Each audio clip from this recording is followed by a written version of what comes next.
అంతర్జాతీయ సదస్సులో కీలక ఉపన్యాసం చేయనున్న మంత్రి శ్రీధర్ బాబు. రాష్ట్ర ఐటీ పరిశ్రమల శాఖ మంత్రి శ్రీధర్ బాబుకు అరుదైన గౌరవం. మంత్రికి దక్కనున్న మరో గౌరవం. లైఫ్ సైన్సెస్ రంగంలో ఆసియా పసిఫిక్ ప్రాంతంలో అత్యంత ప్రతిష్టాత్మకంగా పరిగణించే సదస్సులో కీలకోపన్యాసం చేయనున్నారు రాష్ట్ర ఐటీ పరిశ్రమలు మరియు శాసనసభ వ్యవహారాల శాఖ మంత్రి శ్రీధర్ బాబు.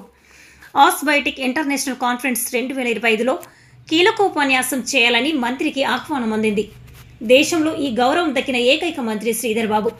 మంత్రి శ్రీధర్ బాబును ఆస్ట్రేలియా కాన్సుల్ జనరల్ హిల్లరీ మెగ్గిచి స్వయంగా ఆహ్వానించారు. ఈ నెల 21 నుంచి 24 వరకు ఆస్ట్రేలియాలోని మెల్బోర్న్లో ఈ సదస్సు జరగనున్నది. ఈ 2 నెలల్లో లైఫ్ సైన్సెస్ రంగం సాధించిన పురోగతిపై మంత్రి శ్రీధర్ బాబు కీలక ప్రసంగం చేయనున్నారు. లైఫ్ సైన్సెస్ రంగంలో తెలంగాణ అనుకూలతలు, అవకాశాలపై కీలక ప్రసంగం చేయనున్నారు మంత్రి శ్రీధర్ బాబు. లైఫ్ సైన్సెస్ రంగంలో తెలంగాణకు కొత్త పెట్టుబడులు తీసుకొచ్చే అరుదైన అవకాశం లభించనుంది. దీంతో మంత్రి పేరు మరోసారి ఖండాంతరాలు దాటనున్నది.